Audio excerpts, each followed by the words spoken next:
ভরা মৌসুমেও ইলিশের দেখা নেই পটুয়াখালীর পায়রা নদীতে। গত এক সপ্তাহ জাল ফেলেও একটি ইলিশ পাননি জেলে আবুল হোসেন। এক সপ্তাহ ধরে কোনো ইলিশ পাই নাই, কোনো ছোট বড় কিছুই পাই নাই আর কি। তারপরও জাল ফেলি আশায়, কবে পামু আল্লাহ পাকি জানে, কিন্তু নদীতে অনেক সমস্যা। তার মতো এমন অবস্থা শত শত জেলের। একসময় জাল ফেললেই ধরা পড়তো ঝাঁকে ঝাঁকে রূপালী ইলিশ, এখন তা বিরল হয়ে দাঁড়িয়েছে। শুধু ইলিশ নয়, কমে গেছে দেশি প্রজাতির অন্যান্য মাছও। ফলে চরম সংকটে পড়েছেন জেলেরা। কেউ কেউ পৈতৃক পেশা ছেড়ে দিচ্ছেন জীবিকার তাগিদে। ছোট মাছটা আমরা পাইতে পারি, আমরা হ্যাঁ পাই না কোনো। সারাদিন পাই 200 মাছ পাই, এটা সংসার চলতে খুব কষ্ট হয়ে যাবে।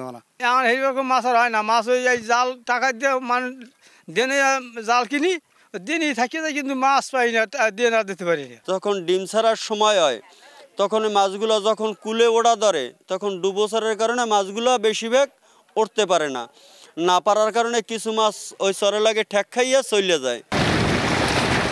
2023-24 অর্থ বছরে দেশে ইলিশ আহরণ হয়েছে 5,29,000 টন। আগের বছর ছিল 5,71,000 টন। এক বছরে উৎপাদন কমেছে 42,000 টন, যা প্রায় 7% কম। অর্থনীতি থেকে উপকূলের মানুষের জীবন জীবিকা সবকিছুর সঙ্গেই ওতপ্রোতভাবে জড়িত এ মাছ।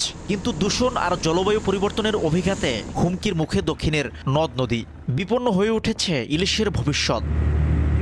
বিশেষজ্ঞরা বলছেন, ইলিশ কমে যাওয়ার অন্যতম মানবসৃষ্ট কারণ হলো নদী তীরে নির্মিত তাপবিদ্যুৎ কেন্দ্রগুলোর দূষণ।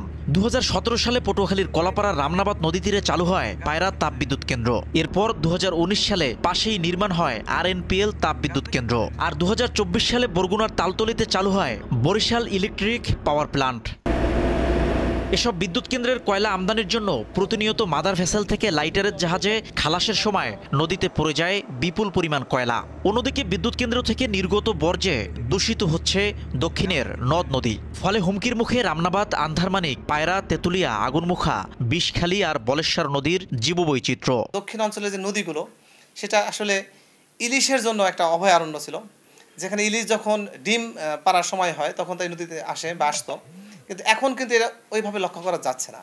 তার মেইন কারণ হচ্ছে পলিউশন বা কন্টামিনেশন। এটার মেইন উৎস হচ্ছে কয়লা বা আমাদের যে অ্যাশ, যেটা আমরা নদীতে ফেলে দিচ্ছি, এটার কারণে আসলে ক্ষতিগ্রস্ত হচ্ছে। বিশেষজ্ঞরা বলছেন, ইলিশ খুবই সংবেদনশীল মাছ। এর জন্ম ও বেড়ে ওঠার জন্য প্রয়োজন দূষণমুক্ত পানি। অনুকূল পরিবেশ না পেলে ইলিশ চলে যায় অন্যত্র। একবার যদি মা ইলিশ ডিম ছাড়তে না পারে, তবে সেই এলাকা থেকে প্রজাতিটি চিরতরে বিলীন হয়ে যেতে পারে। তাই নদীর দূষণ রোধে পদক্ষেপ নেওয়া জরুরি বলে মনে করছেন গবেষকরা। ইলিশ সাগর থেকে আসে এবং ডিম ছেড়ে আবার চলে যায় এবং তার বাচ্চাগুলোকে আবার চলে যেতে হবে। এই রোডটা কিন্তু তারা ক্লিয়ার এখন পাচ্ছে না। ইলিশের জন্য যে সে কেন নদীতে আসতেছে ডিম পাড়তে, তার কম লবণাক্ত দরকার।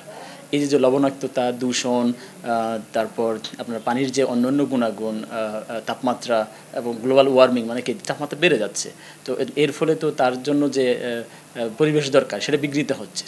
তো এই সার্বিক মানে আমরা গ্লোবাল ওয়ার্মিং বলি, ডেভেলপমেন্ট প্রকল্প বলি, আমাদের কারণে, জেলেদের কারণে, প্লাস্টিক দূষণ বা পরিবেশ দূষণ, এই সার্বিক মিলেই আমাদের কিন্তু জীববৈচিত্র্যের উপর একটা প্রভাব পড়তেছে। বিষয়টি স্বীকার করে ঊর্ধ্বতন কর্মকর্তাদের জানানো সহ সমস্যা সমাধানে পদক্ষেপ নেওয়ার কথা জানায় মৎস্য বিভাগ। আমরা ইতিমধ্যে সরকারকে এই বিষয়গুলোকে আমরা অবগত করেছি। আমরা আশা করছি যে সরকার এখানে অবশ্যই এই সমস্যাগুলোকে চিহ্নিত করে আরও গবেষণার মাধ্যমে একটা কার্যকরী পদক্ষেপ গ্রহণ করবে, যার ফলে আমাদের এই অঞ্চলের যে ইলিশ সহ অন্যান্য মাছের প্রজনন বৃদ্ধি সহ ইলিশের প্রাপ্যতাও বৃদ্ধি পাবে।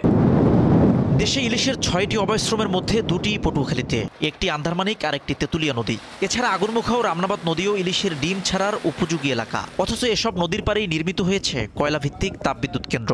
অন্যদিকে রামনাবাদ নদীতে পায়রা বন্দরের বিশাল ড্রেজিং প্রকল্প এবং নদীগুলোতে অবৈধ ড্রেজিং কার্যক্রমের ফলে ধ্বংস হচ্ছে ইলিশের প্রাকৃতিক আবাসস্থল। এভাবে দিনের পর দিন নদীতে জাল ফেলছেন জেলেরা, কিন্তু সেই জালে ধরা পড়ছে না কাঙ্ক্ষিত রূপালী ইলিশ। একদিকে তাপবিদ্যুৎ কেন্দ্রের দূষণ, অন্যদিকে নদীতে নির্বিচারে ড্রেজিং, সব মিলিয়ে ইলিশের প্রজনন ও বেড়ে ওঠার পরিবেশ ধ্বংস হচ্ছে।